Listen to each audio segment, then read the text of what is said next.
well, everybody's heard about the bird. Bird's a winner, well, a bird. Grown men watch this shit? A podcast about indie wrestling. Bird is a winner, well, a bird, bird, bird. Well, a bird is a winner, well, a bird, bird, bird. The bird's a winner, well, a bird, bird, bird. Well, a bird is a winner, well, a bird. Alright, ladies and gentlemen, welcome to the super special holiday Christmas edition of... Grown men watch this shit. Yep, the longest running episodic podcast run by Jeremy Tate and Chris Bryan in the history of the world. That is 100% accurate. Yep. I like how I slowly made it less of a question whether or not grown men watch this shit. It's just a statement. Grown men watch this shit. To start, we weren't sure about the shit we were watching, but 36 episodes in, I guess we're a little bit more sure of ourselves. That's the number, huh? 36? I had no idea. Yeah, I didn't even know either. Then I checked the file, and 36. Whew. Whoa, what a thing. Yeah, it's not a... I don't know, you'd think 35 would have been the number for us to remark to at. celebrate, or to 25 at least. Yeah. No, you look back and you're like, wow, we're done bloody 36 of these. Shit. We only celebrate the 36th anniversary of the podcast. So the next one will be, episode 72? Yeah. We made it, guys. 72. Woo! Alright, I'll have to write that down somewhere. So yeah, I suddenly realized this morning, this, I guess, is our Christmas episode. What, Hey, right on. Yeah. Oh, look, how festive is that? Yeah, the dog is squeaking his toy. He knew he was well timed. Get out of here, koozie guy. Big He's fan of crazy, Christmas, that guy. that dog. Oh, beautiful.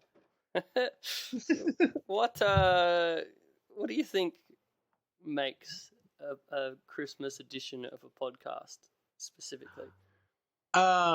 Simply mentioning Christmas, I think, is a good start. That's Tick. probably the best way to go. Yep. Gift exchanges. Actually, I'm going to record another podcast I started doing. I'm cheating on you. Doing another podcast with Kevin Deers. He had a podcast called Jabroni Journal, and his co-host had to bow out. So I'm either the interim co-host or the permanent new co-host. Either way, we're doing a gift exchange. So I think that's one of the cliches, the gift exchange. Mm-hmm. What, where the hosts give gifts to one another? Yeah.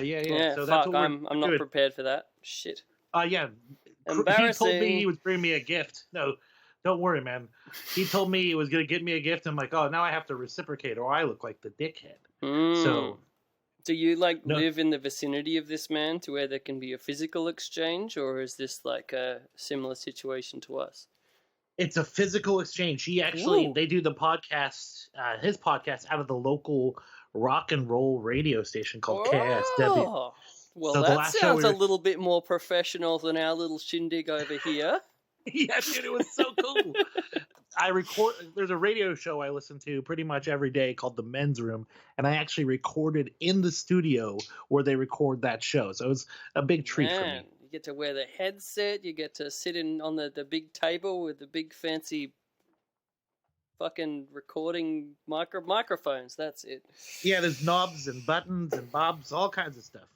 Little things where they have visual indicators of sound levels and such, I assume. Yeah, indeedly. You are exactly correct. I am describing a radio station studio right now. It was actually, I expected it to be a lot more rock and roll. I actually used to work at the radio station, and previously it was pretty rock and roll. It's kind of more subdued, more corporate looking now, but hey, who cares? It still was fucking rad, you know what I mean? Yeah, when I think of like a radio station studio, I always kind of like go to like kind of the Howard Stern kind of setup. Hell yeah. That's my my I love radio, man. It's my jam. I always wanted to get into radio. Doing the podcast is kind of my little way to somehow do a brief kind of radio. It's broadcasting, so, you know, it is similar in nature. Some would say podcasting is the current iteration of radio broadcasting. We are radio stars, my Yeah. friend. Yeah, legit. Fucking A. So the Christmas thing, I was thinking about this while I was setting up the computer to record. Christmas and wrestling, you know, like what are your connections between Christmas and wrestling, my friend? I think about how Santa Claus is used in varying degrees on the wrestling show. Like, depending on who he's working with, Santa's either a babyface or a heel, and it's still the same exact guy. Like, I think John Cena or Alberto Del Rio run him over with a car one year? Like, I think it was Alberto Del Rio. Yeah, Santa gets run over. We have Santa Claus, which is apparently evil Mahoney, Santa. right? Yes, sir. It's funny how they like, you know, it's easy to gimmick the holiday. Like the fucking Christmas creature. I mean, wrestling and Christmas go hand in hand. There's always some what fun. is the Christmas creature? Oh, you're not familiar with the Christmas creature? It's one of I think me. Yeah, Kane's. It was never on WWE TV. It was actually, I think it was something in Tennessee, probably Like Smoky Mountain kind of thing. I think so, or it might be Law or something. But anyway, I think it was Kane, and it was like a full body gimmick. Was this back in his like Unabomber days? Yeah, around that time. Yeah, yeah. You got to look up the picture. It's fucking ridiculous. The Christmas creature. But yeah, I mean, it goes hand in hand. Christmas is fun. Wrestling is fun. Yeah, they always do like a gimmick match during the Christmas season, like the Miracle on 34th Street fight. You know, that was always a favorite of mine. Yeah. I've searched the Christmas creature, and number one, it's just come up with the fucking Wikipedia entry for Kane with like his mayoral picture. That is not the picture that I was assuming here for the Christmas creature. Look at the Google images, friend. It's fucking ridiculous. He's got like candy cane striped arms and legs, I think. I'm not looking at it right now, so I'm just recalling from memory. He's got a terrifying mask with tinsel all around it. He's candy striped boots as well. Fuck me, this is great. Thank you. Yeah. Thank you for this gift, my friend. The Christmas creature. Merry Christmas, Chris. Yeah, shit, we need to share this as like the picture gimmick on the Twitter for the podcast or something. Hell yeah. Yeah, that's fucking great. For me, my Christmas wrestling associations are always like they go back to the awesome tradition that used to exist in the territorial days of wrestling, where you would have your Christmas day, you know, you have your dinner with family on Christmas Eve, everyone opens up their presents, they're hanging out through the day, and at some point they're like, fuck, well, what are we going to do now? And then invariably, there's a fucking Christmas wrestling show on in every territory because everyone's like, well, we're hanging out with our family. Why wouldn't we together go watch wrestling on Christmas night? And that was like just the best tradition going for many, many years until, I guess, Vince took over what is popularized in wrestling and he didn't like that tradition anymore. And then it disappeared, which I'm really sad about. Yeah, I think there's still like some local indies always, you know, they appreciate they'll do a season's beatings or whatever. Like, but like on the cliches. actual Christmas night though, like that seems rare. I think these days you wouldn't even see an indie have the temerity to run on Christmas night because they would think that they can't draw. Whereas it's funny, like in the past, it was one of their biggest drawing times of the year because of the inbuilt tradition. Yeah, I think Thanksgiving also had that kind of thing going on. 100%. Yeah. The football finishes, and then you go watch some wrestling. Yeah, that is kind of a bummer, man. Like, wrestling is family entertainment. Yeah, like my favorite was always the world class wrestling ones. Theirs was called the big show of the year. It was called Christmas Star Wars. That's perfect. I guess because Star Wars was popular not too many years prior, I guess, and it's a war of the big stars of wrestling. It's where you see the big stars clash, and it's Christmas time, so natural. Yeah, I want that tradition to come back. I think that'd be cool, but it's weird. It's like the Thanksgiving thing. it's like a thing where I'd almost, think that All Elite would bring this back. But it seems like all of the big companies in wrestling these days are like, oh, we don't put shows on family event times because we want our wrestlers to be able to have time with their families. It's like, what the fuck? Is that pro wrestling? Back in the day, it's because wrestlers had like 5 families, so yeah, it'd be awkward for them to have to pick which one of them they. All the other families, like, which one do I choose? That's brilliant. Oh, amazing. Yeah. All right, that all makes sense now. That is the whole reason why this tradition existed, because they didn't want to. Him carousing motherfuckers. Oh, good times, good times. Hell yeah. So good. You got any what's your favorite Christmas movie? Gremlins, 100%. Gremlins, and that's an interesting one, because it's like a similar deal to the Die Hard gimmick, I guess, right? No. Is it a Christmas movie, or is it just a movie Gremlins that occurs during Christmas? It's in a city. It's all about a gift. Gizmo himself is a Christmas gift. Mm-hmm.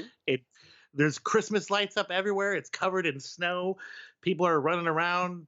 All kinds of Christmas gimmicks everywhere, and then these little monsters show up. You also have it's a Christmas movie with monsters. Terrifying Christmas backstory memory of that. Yes. The female lead. That I loved that so much. Yeah, it's one of the best moments in a movie. You're like, holy shit! I thought this was lighthearted killer monster movie, but apparently not. Yeah.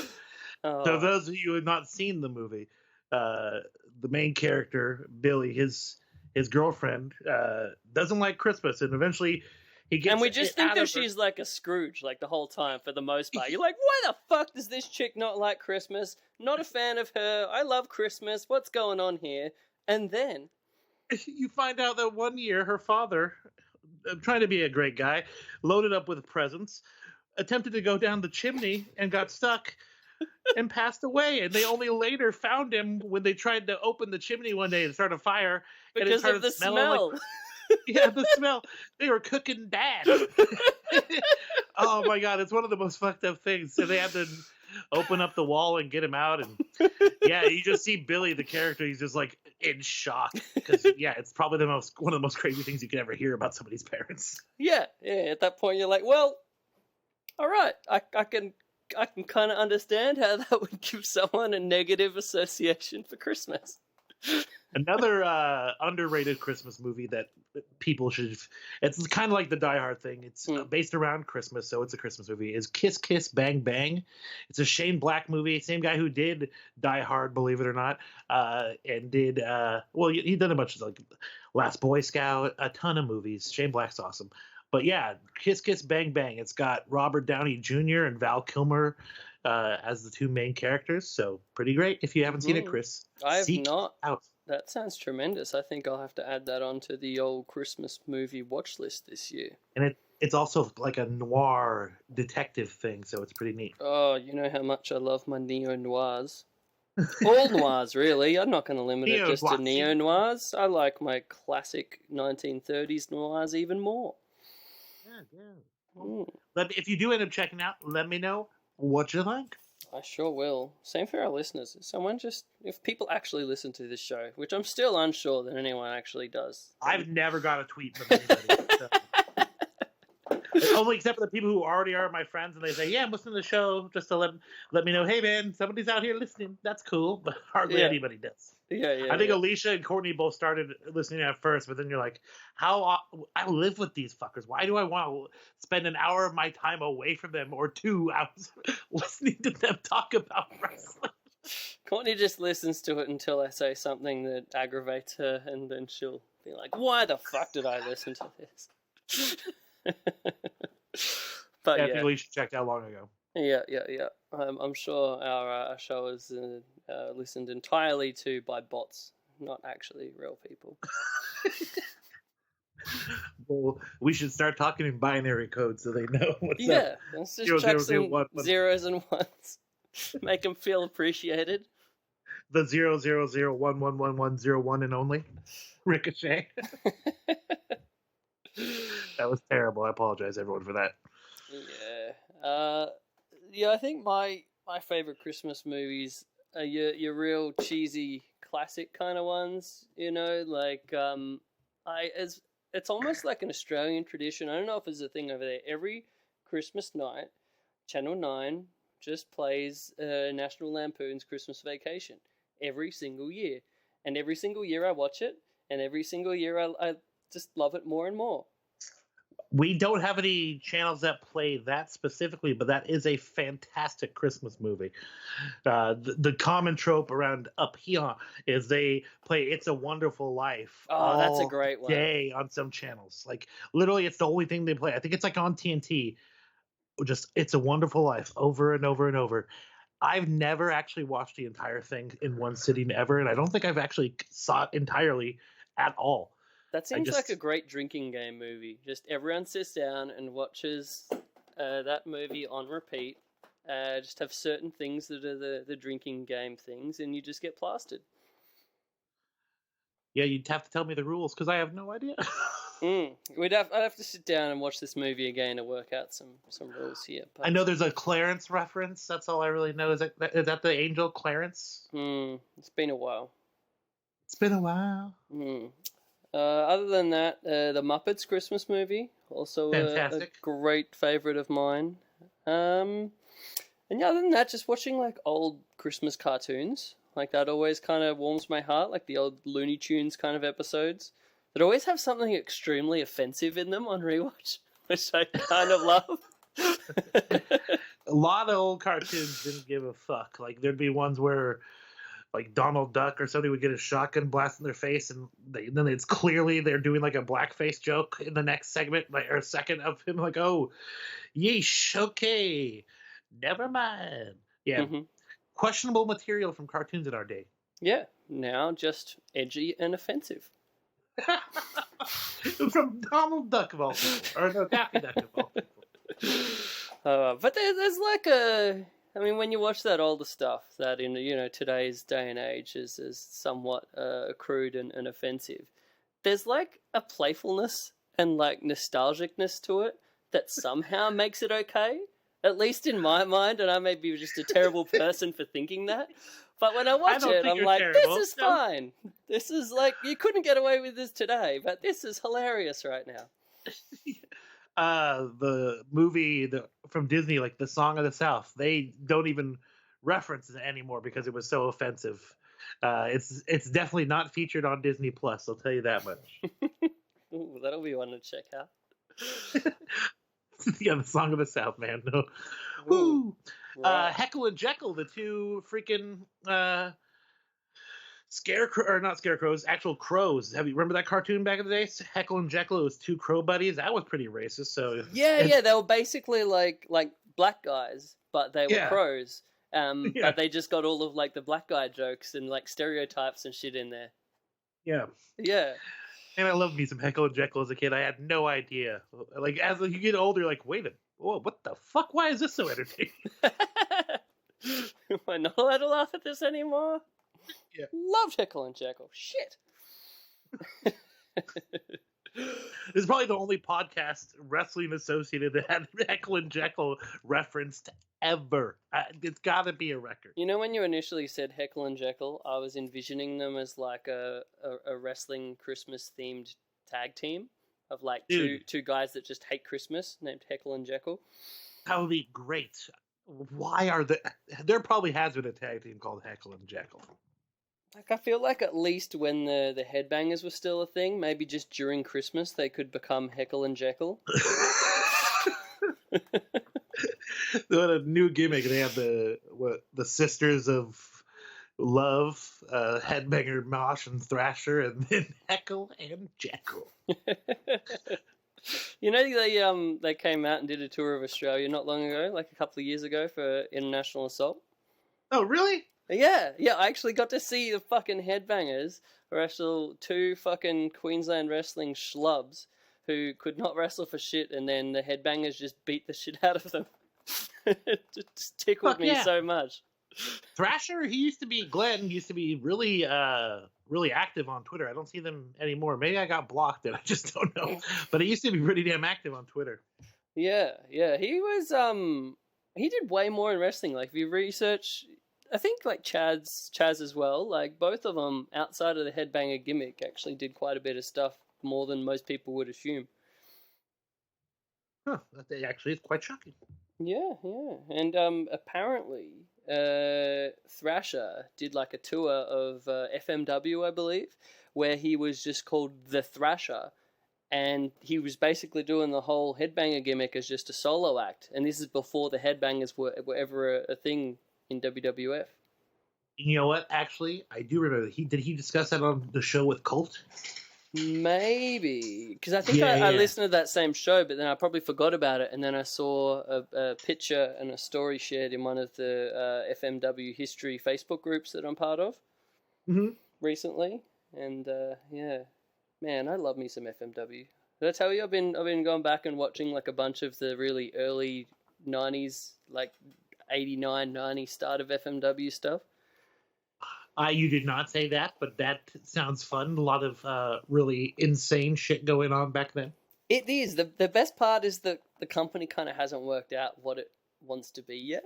So it's like this beautiful amalgamation of like the deathmatch stuff is there, but not like the whole thing yet.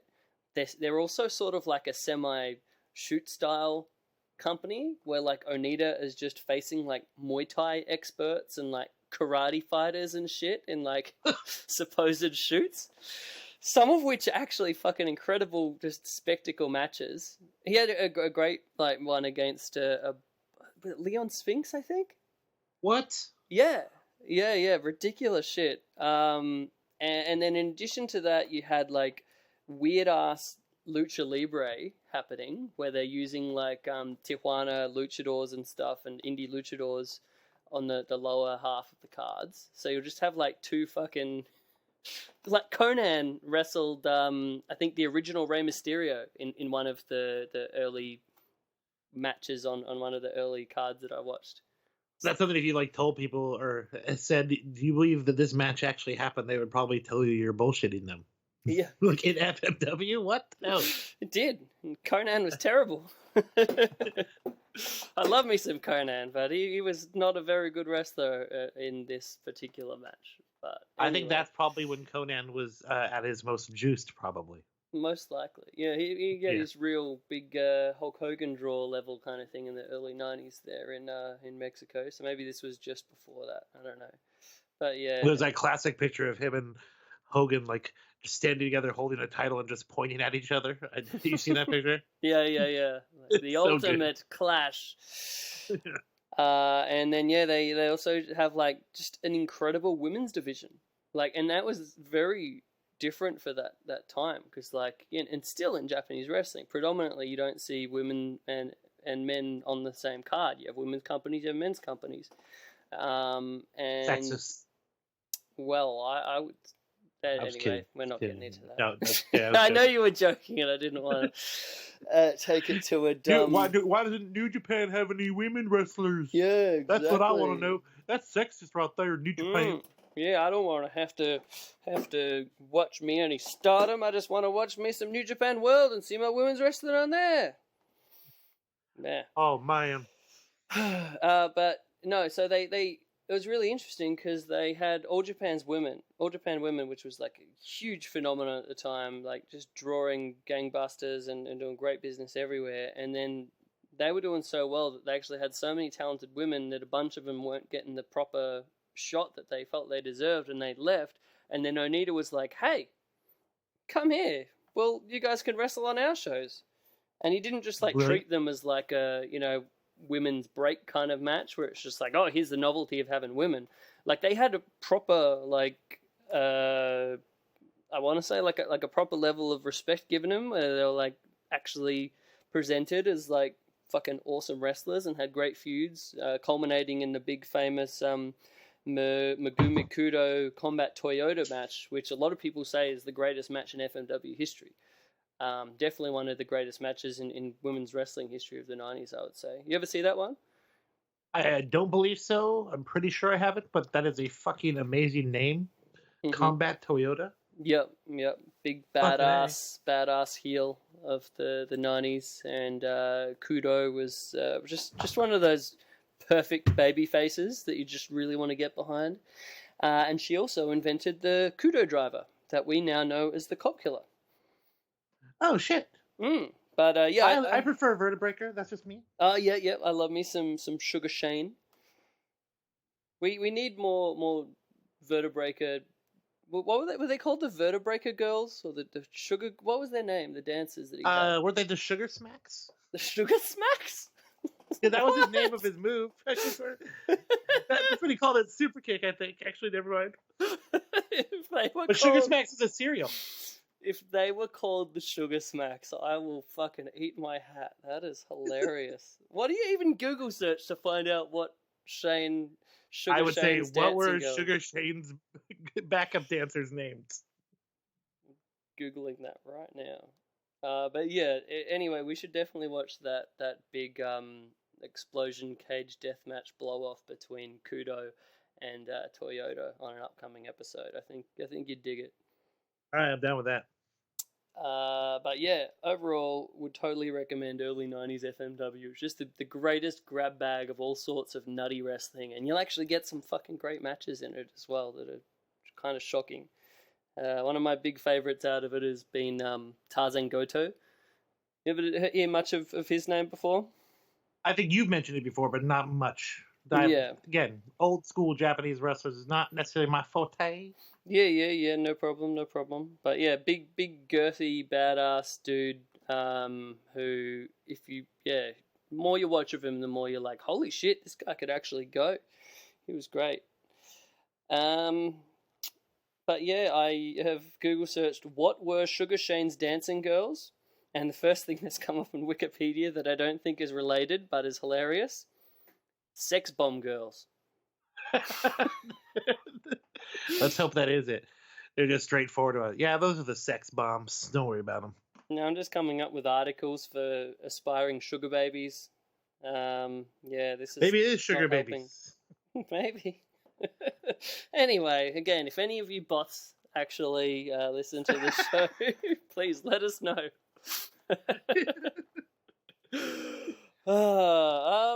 Fucking what else, man? What have you been watching in the world of wrestling lately? Man, honestly, I just been watching and critiquing finally and worrying about the ratings of this damn Monday or Wednesday Night War, man. No, I'm just it's a less enjoyable show if you find out less people watched it. Yeah, after I was done, I found the ratings were the same. I go, well, these shows must be evenly the same. They're probably just as good as one another. Yeah, I watched the show and I thought, damn, that was a good show. And then the ratings came out the next day and I was like, oh, I guess that wasn't as good as I thought it was.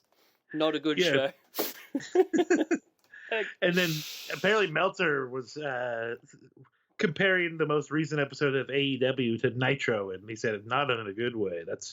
He may have been misquoted. I didn't actually listen to the episode, but that was the gist apparently of what he said. Well, there is a proliferation of misquoting of Meltzer on the Twitter. Yeah, pretty sure there's like people with that as their actual handle. That wouldn't surprise me. I do follow. Is it Dave Meltzer's Jeans? That's a pretty good one. There's Dave Meltzer from the future too, or I don't know if Dave Meltzer from the 80s is real. I don't know because I think he's just a gimmick. But all those Dave Meltzer accounts are pretty hysterical. Dave Not Meltzer's as hysterical leather as jacket, Dave himself. I think's another one. Dave himself is pretty funny. Oh yeah. Times. Yep. He's still. It's admirable at this point, the amount that he will still respond to obvious trolls. Like, you'd think that he would have gotten over it this past few years, but he still does, and bloody bless his heart for it. The funniest to me is when he clearly is responding to someone who he wasn't tagged, and he must have, seeked it out, like somebody talking about him. He's vanity searching, or he searched for a keyword and looking for Meltzer involved, and like, dude, you don't need to do that. That's going a little bit too far to defend your opinion. Maybe. I mean, these days you do have a lot of stuff just come up in your feed from if you follow a good amount of people in the wrestling industry, you're gonna see stuff that you don't even give a fuck about, or like wouldn't even want to see anyway. You're like, I don't follow this person. Why am I even seeing this? But like, someone liked it or whatever. Yeah, you can change your filter so you don't have to see other people's likes. Apparently. But then I sometimes will miss out on stuff because like then sometimes I find people that just like post something that I in no way would have seen otherwise, but because someone liked it, I'm like, and then I check the person's account and I'm like, man, all of this is gold.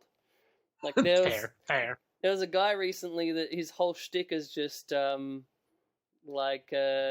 just shoot style, just praise of the mighty man that Akira Maeda was, really, and Enochiism and just like all that shit that I just fucking love, and just making hilarious puns based on it, and it's like my favorite account right now.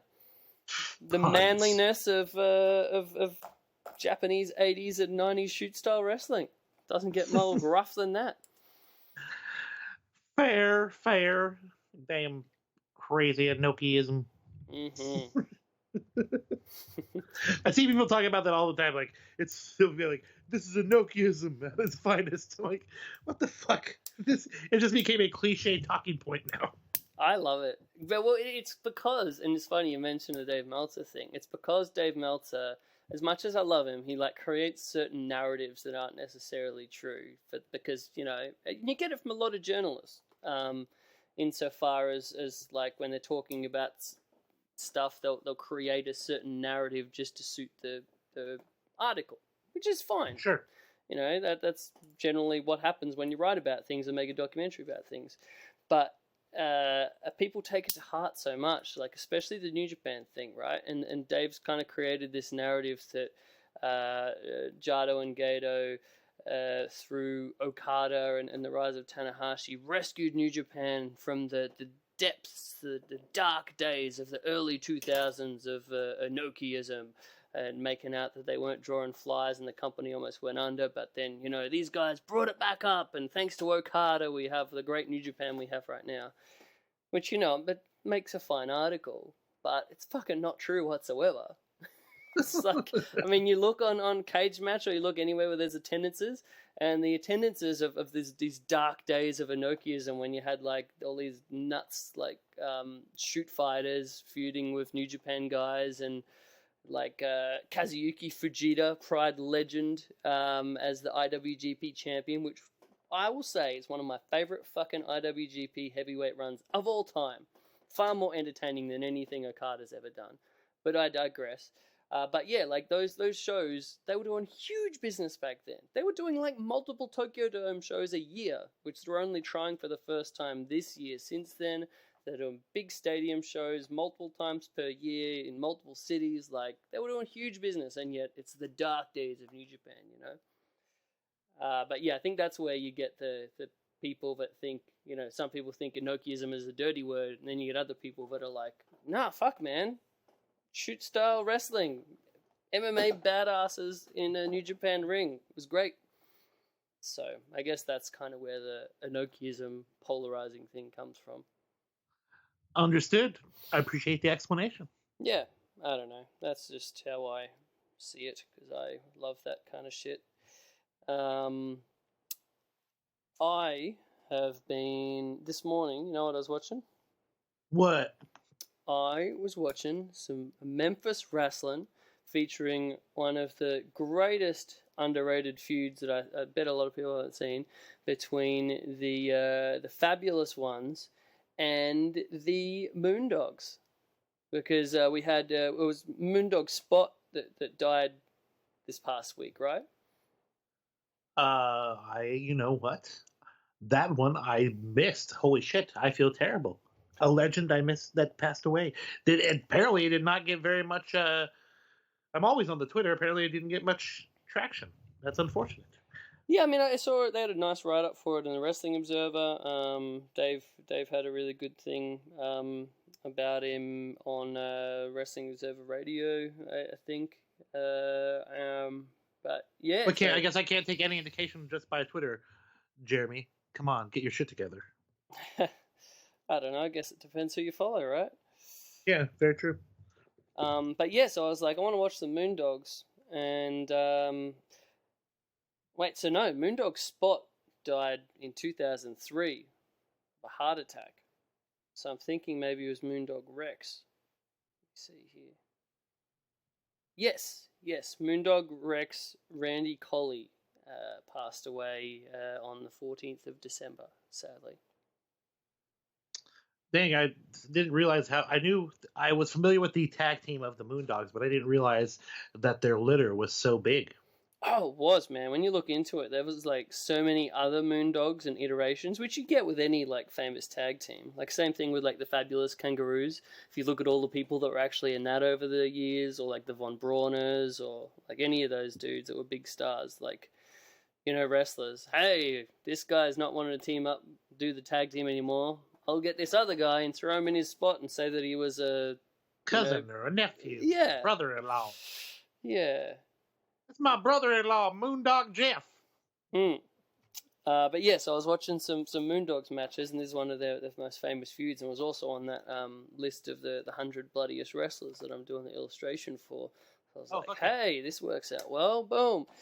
And I get fucked up with doing this list, because whenever there's a match like that, you go on YouTube and then they have all of like the promos and shit that built it up, and it's like I don't want to watch the match without watching these fucking awesome promos. So then I end up spending like half a day watching like every promo and match of their entire multi-year feud. Kind of slows down my illustration work a little bit, but I like to imagine so. Think of myself as a completist. What were you doing? Plenty of research before this drawing was done. Plenty of research. It's true. But yeah, holy shit, this feud and everything was great. Basically, like, there's even like just an amazing YouTube hype video. Like, you remember when they used to do the music videos for like Memphis Wrestling for like a hot team that's coming in or whatever? And they have the you need to check this out at some point. There's just like a hype video. I think it was called like Original Moondogs music video. And it's from Memphis, and it's on YouTube right now. And it's the most shoddy video quality you'll ever see. It's this like weird, awesome Southern song about moondogs that I guess is where they got the name for the gimmick from. And it's just these two big Southern country boys wallowing around in a swamp and eating meat off of big bones and scratching their heads. I like how that back in the day that they're all right. How are we going to get over this gimmick? We're going to get you in a swamp. You're going to eat meat directly off the bone. You're like animals. Like, people won't believe it. And it fucking worked, because this is like the biggest drawing feud of the year. Yeah. Like people, like, did you see these animals? They eat meat directly off the bone. Well, I mean, that wasn't everything. So to do that, then they come in. Fabulous ones are like looking all pretty, fresh as hell. Yeah. You know them with their sparkly sequin jackets and everything, coming out with all of the women like kissing them and grabbing their dicks and stuff. And then they're ready to have the match. And these Moondogs come out with the devious Jimmy Hart, and they just beat the fuck out of these guys with bones. And they just clobber them and make them bleed all over the studio. And then there you have a fucking hot drawing feud. Right there. Pretty straightforward. Oh, and the other thing was they tore up the beautiful sequin jackets of the Fabs, and because they were actually the jackets that were given to them by the Jackie Fargo, because like Jackie Fargo was like the original fabulous one who like trained up Steve Kern and Stan Lane to become the fabulous ones. He gave them their jackets and everything, and they're like, these jackets, and like after they tear out the jackets, they're all hot and they're like cutting a promo, and they're like, Jackie gave us these jackets and we swore we'd protect them with all our life, and now you tore up these jackets. I like how they had that conversation. Now I give you these jackets, you better protect them with all your life. We will, Jackie, we will. They're like, you made us lie to Jackie Fargo. Oh fuck, it was great. And like that like is just a microcosm of everything I fucking love about like 80s and territory wrestling in general. You know, it's just amazing. The last time I remember a good jacket angle was Bret Hart and Jean-Pierre Lafitte. Oh yeah, where he stole the jacket. Oh man. But yeah, I would highly recommend anyone that wants to check out some Moondogs versus Fabulous Ones feud action from Memphis. You will not be disappointed. Good recommendation, sir. So I've also I've been keeping up with All Elite Wrestling. I've been watching it every week, most of the time live. You've been doing the same, I believe. I have indeed. I use a good old streaming service, so I don't have to worry about waiting an additional 3 hours to get home and watch it. So it's a very nice gimmick. Yep, I watch it on the lovely Fight TV over here in Australia, where I get to see all of the all of the commercial footage. So when they have the picture-in-picture on the TV screens over there for you guys, we get to see the whole thing. Which to start with was like a really awkward, period of silence. But now they're making a lot more of that time, I feel. Especially Jericho. Fuck me. Have you been watching Jericho's stuff whenever there's a commercial? The one I was watching for the first couple episodes, they did have it, but now they don't have it anymore. They do, or whoever's running the stream plays something else because they don't care apparently. But yeah, they were awesome. Like when Jericho would be just bullshitting with the crowd, and sometimes asking him what the hell they were chanting so he can think of a reply for it. It was fucking great. Yeah, he is just the man when it comes to that. Like for this one, this past week, because they're playing up the picture-in-picture of it on TNT. Because apparently that's what they have, like in a little corner, but you don't get the sound because you're not watching normal commercials. So he had a deal where during the break he got Sammy Guevara to come out, and he had all of these big signs. So we basically had 10 different signs where they did a promo, but to say we know that you can't hear us because of the picture-in-picture, but we're too smart for you fucks at TNT, so we're still going to cut a promo anyway via writing on signs. That's great. Made a big deal about how the Texas fans were semi-literate and they probably couldn't understand it either. And they got a chant of "We can't read." That's beautiful times. I love just that playfulness, and that's probably my favorite thing about AEW at the moment. Honestly, just the amount that they'll give guys free reign to just cut their own promo. Same thing as this territorial wrestling that I love. It's like the guys cutting a promo, being their real selves for the most part, not including Brandy Rhodes. She's a different story. But just from the heart promos, off the cuff, not this bullshit, written by a fucking Hollywood writer and proofed by 6 different channels before they actually say it. And pre-rehearsed, it just comes across as more organic. I love that. That's what I feel like wrestling should be. I mean, what do you think about that? Agreed. It's it's a fun wrestling show put on by wrestlers who are having a good time putting the show on. You know what I mean? It's everyone looks like they're having a good time out there for the most part. So, and it comes across. Sometimes it's almost lackadaisical where it doesn't seem like they're necessarily taking themselves too seriously, which is maybe a bad thing at points and times. But overall, I think it's fucking great. I mean, there's sometimes when, because they're just doing it like that and it's organic, sometimes stuff gets a little bit fucked up or it's not quite perfect, but I think that adds to the overall thing, right? It shouldn't be seamless. I think, but I think maybe I'm basing off the fact that they're trying to be the counterpoint to WWE, whereas they're so polished that stuff like that wouldn't make it to air at times. You know what I mean? Fucking fucked up stuff with the referees, and I don't know who necessarily to blame that on when fucking referees don't count pinfalls, or maybe it wasn't supposed to be a pinfall. You know what I mean? And that's why they didn't count it. And I don't know. Those kind of things are just little hiccups that I guess they'll get smoothed out in times. But when you're coming out of the gates saying that we're going to be the awesome company that's going to be consistent, or all right, here's my big sticking point. These damn ratings. Why did they have to make that such a big deal? Because now the ratings don't even necessarily come into play.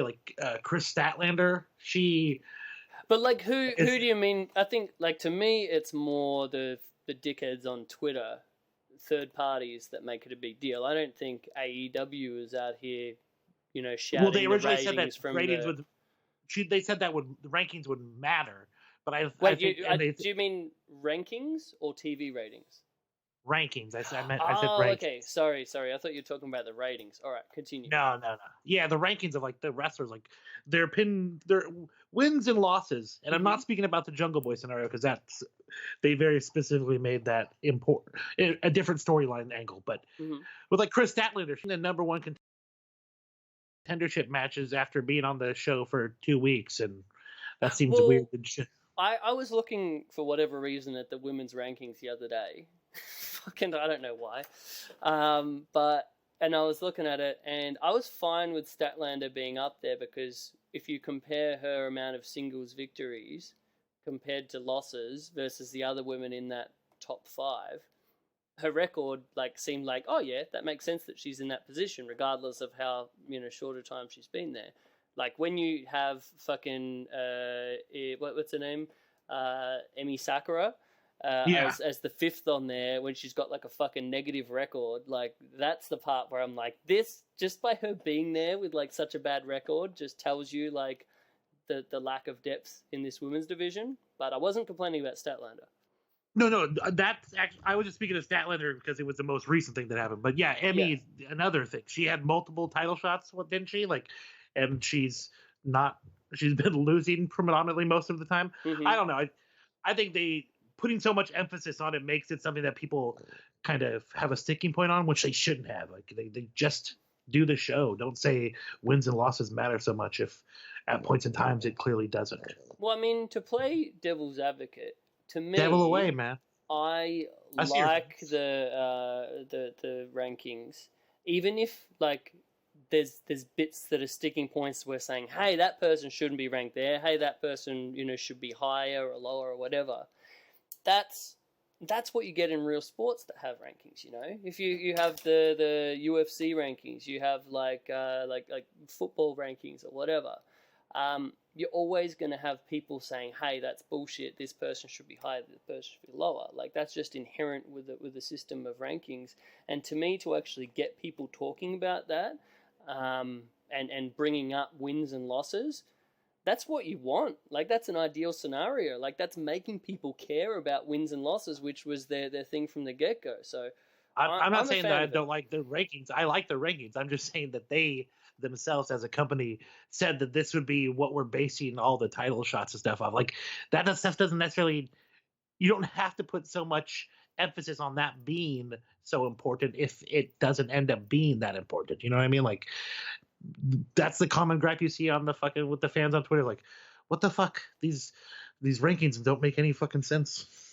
Well, they're normally explainable though. Like I remember there was one that I was a little bit iffy on. Maybe it was like Scorpio Sky getting his shot after getting like that one victory. But I think that was fine because like, someone beats the champ, regardless of their ranking, they shoot to the top. And that's been like the history of wrestling, right? But I mean, overall, there's no real ones that I just think, oh, this is preposterous. Why even have rankings at this point, I think it's difficult like to kind of juggle, especially I think early on, like Park had such a...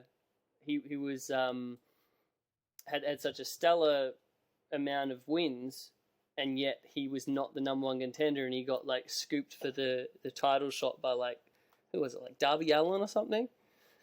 I believe that is the case. Yeah.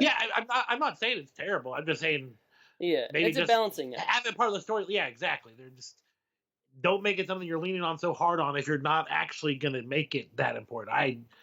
But again, these are like things that are gonna get rubbed out and eventually grind off these edges, and everything will be fine. Yeah. It's interesting. Like now that we're 11 weeks in of the Dynamite TV show, how there's like certain stuff that early on you let fly because you're like, oh, it's early, but then at this time it feels like this is where all the gripes are kind of coming out because we're like far enough in to where it's like, all right, this is starting to really fucking bug me. I still think like overall the good outweighs the bad. 100%. And like I fucking love the Jericho thing. I love pretty much everything Cody does. Like just the actual logical storytelling I think is fantastic. Like all the Moxley stuff, the slow build of the feud between Moxley and Jericho I think's great. Darby's character is developing really awesome. Oh, Darby, he's like my favorite part, like when Darby, that music hits and you just hear that fucking pop in the building, and then he comes down on the skateboard and just gets this rock star reaction. They got something fucking special with him, man, and I'm excited to see it. So there's a lot of good stuff going on. Like Rio as well, for example. Like as much as she was kind of like dogged a little bit early on, I think she's easily been the best thing about the women's division, full stop, in All Elite Wrestling, in my opinion. And go back on Statlander, I think she's fucking awesome. I hope they put the title on her because she's fucking great, and they have a chance. They have a chance to really build a fucking like the MJF was already over before he got to AEW, but Statlander they could make her a star. How much? Oh no, don't get me wrong. Don't get me wrong. But they could legitimately make a star with Statlander, like someone who could be a feature of the show. You know what I mean? Yeah, I'm a fan of Statlander, especially her wrestling. But fuck, did you see that Dark episode that she cut? Oh, I don't know if it was Dark, but she cut this promo backstage, and I was like, this is maybe the worst promo I've seen this year, and they better make sure not to ever let her talk again. It was like that level of fucked up. You see that? Yeah, I did see a really awkward promo with her, and I think that's maybe why on the most recent episode she didn't say anything. She just pointed. Oh, when they built it up and like now she's gonna cut a promo, and they had Tony like introduce them. I'm like, what are they doing? This is the one thing. But then they treated it well. You know, they did a good job. Oh, dude, my favorite part of the episode was Jim Ross apologizing every time he said anything about anything. Yeah, I saw a thing on Twitter where they're like, fuck, we've broken Jim Ross. Yeah, that was me. Oh, yeah, all right, good job. Yeah, he's like, hey, and I don't mean it. That might be offensive to some people. I'm just saying she's a strong woman. I'm like, what the fuck, JR? You're just saying she's strong. You're not saying Oriental this time. It's varying degrees of way you could offend people, and this is not one of them. He was scared about, like, you could tell because he's trying to say, she's got the weight advantage, so she's gonna have that going for her. She's strong, blah blah. But he clearly, and this goes back to what Dave Meltzer has received a lot of shit for on Twitter as well, in saying, she's bigger, got the, and then people are like, whoa, did Dave Meltzer He said Peyton Royce was lighter. Fat? He said she was lighter. I think he was actually talking about her tan or something like that. Yeah. Oh no, he was talking about her implants, right?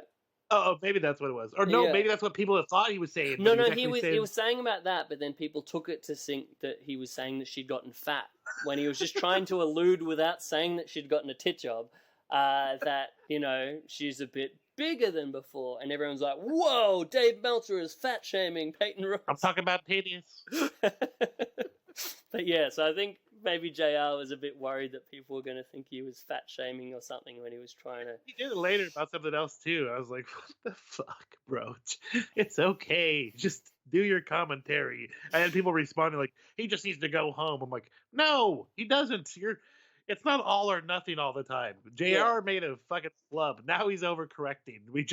He needs to find a happy medium. It does kind of make him look dumb that he doesn't understand what the happy medium is. He's just being super apologetic, but hard. He's like put yourself in the. I mean, any of these people that criticize him, like put yourself in that position, and like even Excalibur, like Excalibur is a fucking incredible announcer, as we've seen for many, many years in PWG. But there's certain moments when he gets caught up or says the wrong thing or gets a little bit, weird in the moment, and it's like that's to be expected. Jeez, people can make mistakes. Okay. Yeah, but yeah, I think JR was really good this week. He did confuse Butcher and Blade's names a little bit, and then he apologized for it and kind of made a joke, which I thought was kind of endearing. I don't know. It's like Tony with Matt and Nick. He can't figure which the fucking guy is which guy. And then JR, do you see how he says, well, his name, I don't know whether this was on commercial, but he was like, well, I shouldn't be getting it wrong. His name's right there, big across his ass. And it's like, oh, sorry, TSN. Not supposed to say ass. But no, I enjoyed it. My only real criticisms of the show at this point are the overly goofy shtick kind of stuff, which if it was on an indie show, I think would be fine. But for some reason in this setting, I think it just doesn't quite fit. The more comedy or goofy kind of oriented stuff, and then just the stuff that makes the referees look silly, like last week's match with Emi Sakura and Big Swole, I think. I did not like that match at all, but I really didn't like this shit where they were like playing with Bryce with the fucking microphone thing and just making him look like an idiot. And like that's a spot that would have been fine if it happened in Shikara. Like people think it would be funny or whatever or beyond or whatever. But in this scenario, I'm like, this just didn't feel right, you know? Yep, I agree with that. And other than that, just I was not been a fan of this whole Brandy weird additional cult with the hair collecting and just completely. I don't believe a single word that comes out of her mouth. You know, you just someone feels like miscast. It's like Brandy just seems like a really nice person, and this just feels like a completely fake character that is not her at all. I don't know. What do you think about that one, the Nightmare Collective? I like the concept overall, but I agree Brandy's not the right person to put in that position. Like it could have definitely been. I mean, I guess it couldn't have been anybody else because nobody else could be considered that power figure within AEW. Hey, if they got rid of Brandy and just put like fucking Jim Mitchell in her position, I think it would have gotten over great. Yeah, but like being the Brandy has power in the company, maybe like that's the influence. Like Jim Mitchell wouldn't have influence over the company, but.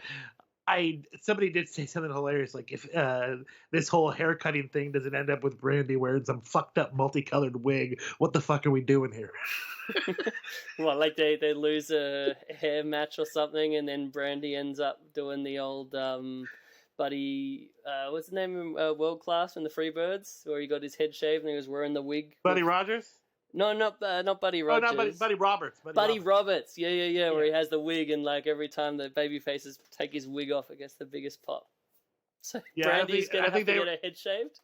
I think they were more saying that she'd wear it on top of her current hair, like some chicks wear wigs, but that could be fun too. I'm also.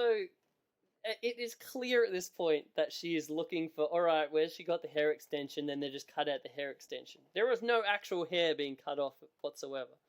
Oh, dude! Now you're fucking killing me. You're killing the gimmick. Oh no, kayfabe. Shit. Fizz, Briz. Any other thoughts? I love the Jungle Boy Jericho thing this week. I thought it was perfect. I couldn't believe I saw people complaining about it. I liked it. I also liked the sit down interview with Jungle Boy. Yes. I thought he came off really good in that. Yeah, 100%, man. That was great. I mean, when I saw this initially happening, I was thinking it was going to be like that David Von Erich Harley Race gimmick, where it was like, all right, if he gets through him in the 10 minutes, but then it actually was David getting the upset and beating Harley Race during the 10 minutes, which no one expected. I thought that's what they were going to do here, but I mean, I was fine the way they did it, where he just lasted the 10 minutes and got really over. And I wish they had played up his fact that he hasn't actually gotten a win. Did they mention that? I think they did at the beginning. Like that's why he got the match, like because Jericho found him no challenge. But yeah, honestly, I tweeted out before the match went down. I was hoping for like actually a quick fluke roll up win, just to like that would have been so fun. Like the crowd would have popped, Jericho would look goofy and silly, but he could fucking freak out about it. Jack would have looked dope. He would have got the first win in his fucking W column. But the way they win also was still fucking cool. Yeah, I think like what they did probably like got an even better reaction, like and got Jack even more over than if he had gotten a fluke pin. You know, the fact that he like lasted and looked really good, and that dive spot I thought was awesome as well. His like family being there and everything. The one thing I don't really care for on the show right now is fucking actually Tully and Sean Spears. This whole search for a tag team partner. It's kind of goofy and silly. I don't necessarily. Maybe it's just because I don't know where they're going yet, but I'm just not necessarily digging that particular vibe. And I don't know. There's Sean seems. Sean is like a good hand, but he seems like a vacuum of personality. I actually really liked his like serious promos, like giving Tully time with the promos. Like I was thinking this had real potential, and like he's a great wrestler, Sean Spears as well. Yeah. But I was thinking the only thing against it was they're not protecting him whatsoever.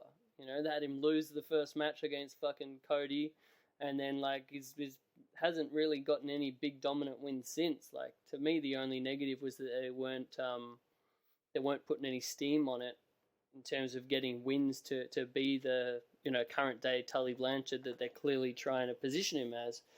Well, then they're pushing him into this, and I know Tully was a great tag team wrestler, but they're pushing him into this tag team wrestler angle where it's clearly this like seems almost like what they're doing is like so they. I don't know, the first one, maybe they've acknowledged they fucked it up, so now they're trying something different, and I guess they got someone in mind to bring in as this tag team partner, which, I don't know, could be good, because obviously Tully was more fantastic that with like, Arn. for the storyline and for the character, it's like clearly he's abandoning his aspirations for singles glory. Like, it's like almost he's given up, you know what I mean? Yeah. I mean, I would have, again, preferred if they just had him beat a whole bunch of dudes and looked real dominant, got a decent push, but yeah, I don't know. We'll see where it goes. I hated last week where they had fucking Tully tied up on the thing during the match by Joey. Did you see that and how goofy that was and just how terrible? That's what I'm saying, man. All this shit is silly. Like, I'm not enjoying the Sean stuff. Well, I put that more on Joey. Like, that whole execution of that was fucking dumb. Like, the way they did it in the end of the match and just the fact that he, like, wasn't actually tied up at all and it, like, just made Tully look like a piece of shit. Well, that's more on the production and the fucking company itself than Joey's. Not like his ankle. Joey was the one meant to tie him up. You know, if you're there and you can see his arms flailing, fucking hold his arms or tie him back. Do something to rescue the angle. Don't just fucking let him look like an idiot. Tully Blanchard is a weak old man. He can't break a rope. What are you talking? Oh, I don't know. But yeah, we'll see where it goes. The tag stuff's been kind of weird as well. Like, I don't know. I feel like there should be more steam on it than there is at the moment. What do you reckon about the tag division?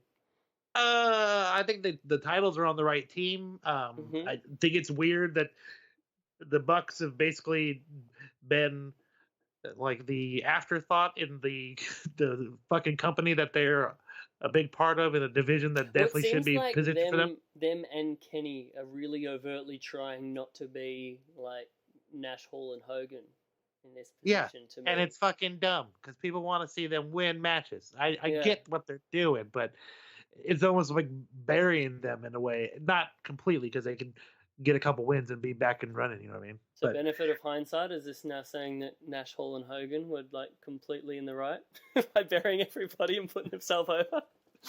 Well, they wouldn't have to bury everybody, but burying themselves is counterproductive as my aspect. You know, like we're the big stars and we're not making ourselves big stars. Yeah. There's something to be said there. That being said, I didn't think the Bucks should have won the titles back on this show, as I think Dave said he thought it was time for them to get them.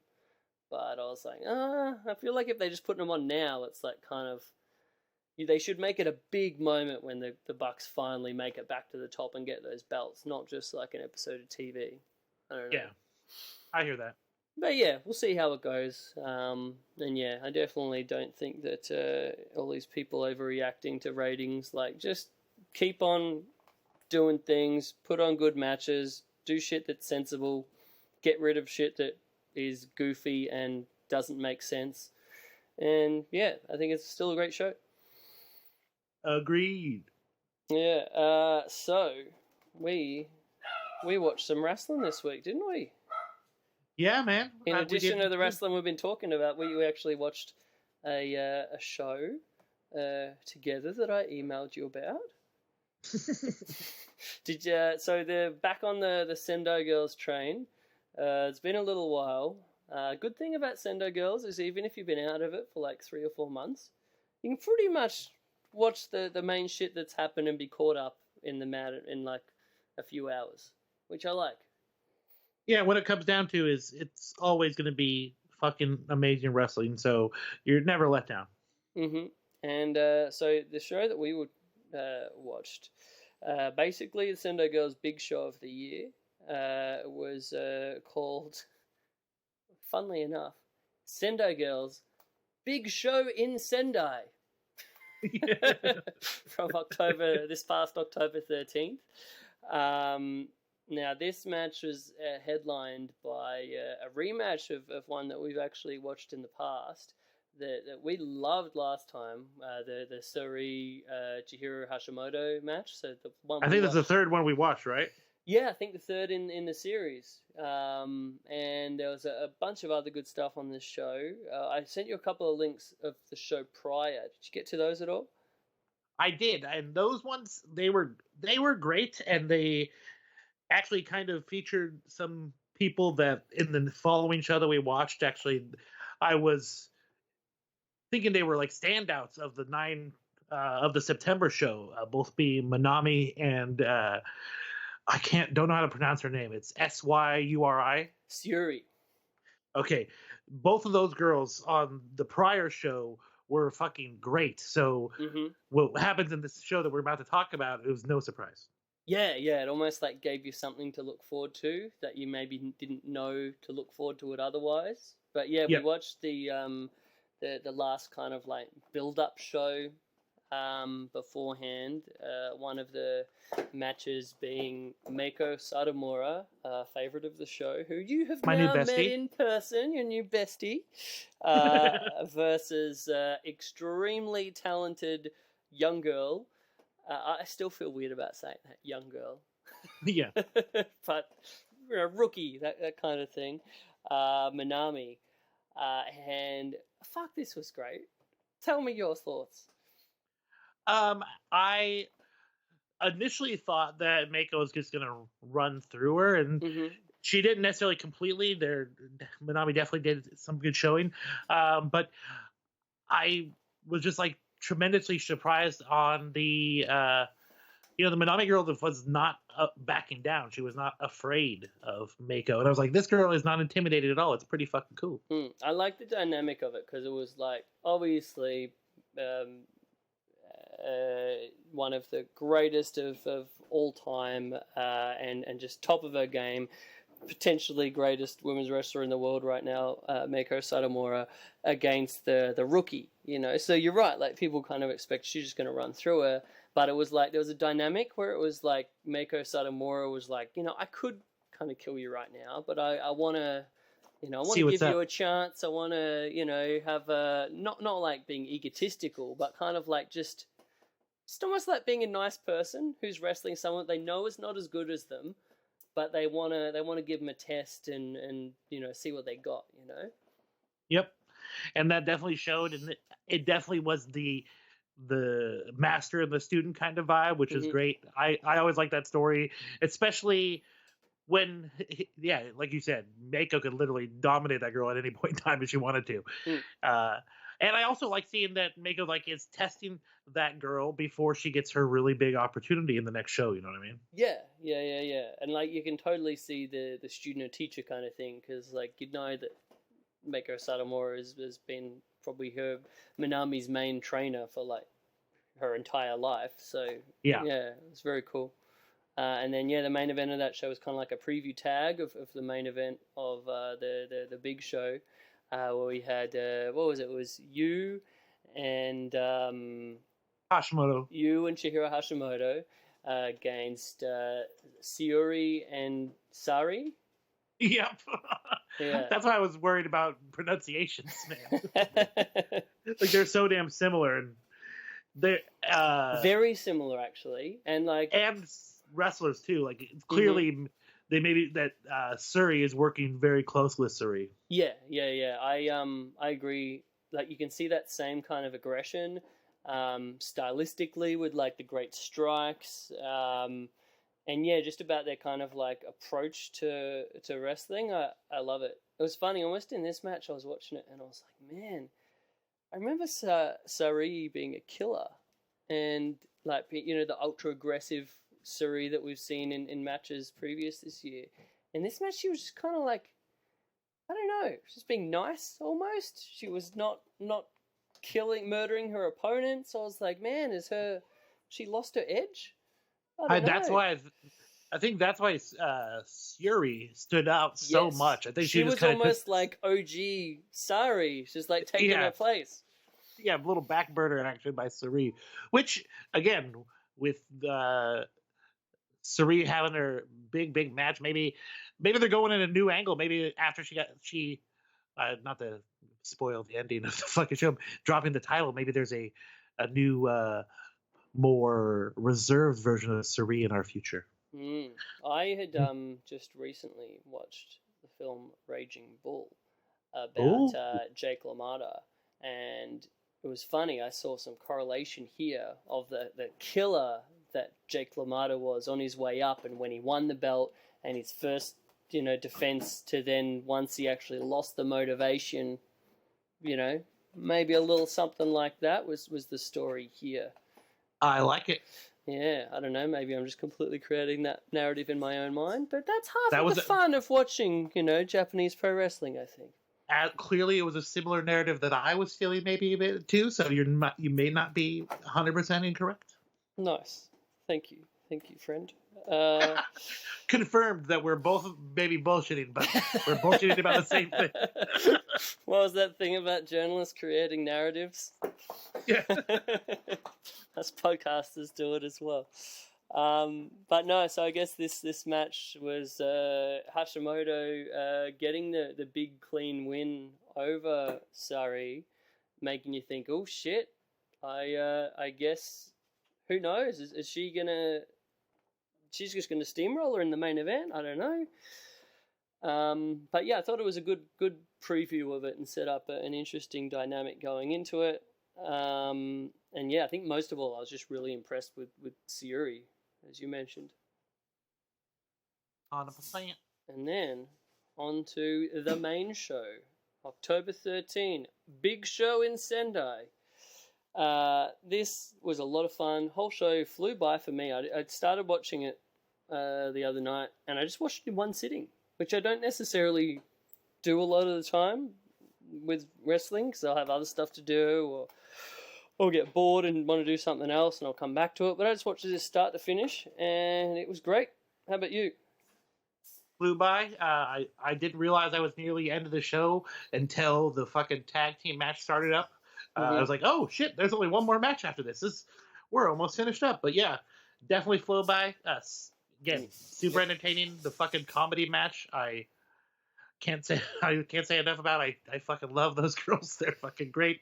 But yeah, this was particularly bizarre. It was like a battle royal, right? Are we gonna skip the first match? I mean, we can. Is this? I was just going into it because that's the one you were talking about first. Oh no, you're good. Yeah. Again, weird comedy match. A bunch of people were in the ring. It appeared the match had already started, but then they introduced somebody else, which was Jaguar Yokota came down, and it appeared the match had already started, didn't it? I think so. I'm going to be honest. I had no idea what was happening this entire match. There was a thing hanging from the roof. That thing. Okay, so I'm pretty sure I understood what was going on. So when the match starts out, is we got Sakura Hirota in the ring. I fucking love her. She's hilarious, and she's grown on me a lot. Like when I first watched her, I'm like, what's this comedy bullshit? But she has really won my heart in watching her in the last Her timing year. is amazing. Dude. She's hilarious. So it starts out where she's telling Shida to pull down the thing, but that's actually the thing that was set up there for the end of the match, for the victory. So as we found out later. So I didn't understand this at the moment, but in hindsight, you're right. It makes a bit more sense now. So she got her the roll up, and there we go. Started. Then we got Ager, who is this scary ghost monster woman that we talked about before. Yep. Who everyone's afraid of, but the story of this except for Jaguar Yokota, she did not give a fuck. Yeah, that was the best part. Jaguar clearly had no time for any of the nonsense that was going on in the ring, and Ager was even afraid of her. Like it was clearly intimidated, and they definitely played that up. Man, dude, I love this shit. Yeah, and like the sneaky pins and people getting eliminated. Ager has the ability to. I've translated to. She has the ability to hide in the shadow of the person. Like, so she goes behind them and stands directly behind them with their hands on their shoulder, but nobody can really see that she's there except for the hands on the shoulder. Yeah, they're powerless. They can't do shit. Oh my god, the gimmick is so stupid and silly, but I fucking love it. I gotta make an Ager shirt. Yeah, you should. We'll get the reference, as will our bots. Yeah. But yeah, everything was so good. But yeah, Jaguar not having any time for any of the nonsense that was going on really amused me. They kept on getting close-up shots of her face where she was like, "What the fuck? What have I gotten myself into here?" Yeah.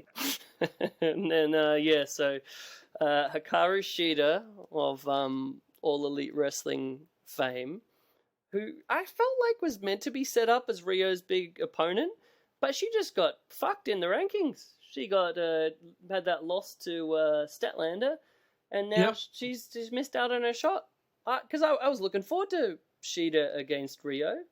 Sheeta's dope. I really dig her. I actually, like you, I thought she was going to be the next person to get the title belt. Like a clearly easy transition from Rio to Shida, but I don't know. Or if nothing else, a really badass match. Probably the best in-ring match that they could do in that AEW women's division. But no, plans change, I guess. I don't know.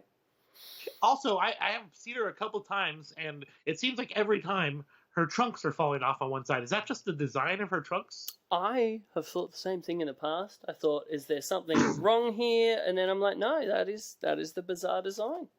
Okay, cool. It appears she gets the designs done through, I'm assuming that the same person that does, what's her name, who used to be in big Joshi star who went to WWE, NXT and stuff.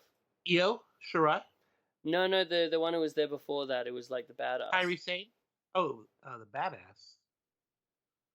Oh. The one who was like the killer in NXT for like a year before they brought her up and then did nothing with her. Is she gone now or is she still there? No, she's still there. She's like on Asuka? Yeah, Asuka. Kana? Yeah, Kana. Yeah. So I'm like, maybe there's very similar gear between the two. So maybe Asuka does Hikaru Shida's gear I didn't think you were saying her because I'm shocked that name escaped you, but maybe you're not. Yeah, you're not. You're not the WWE guy.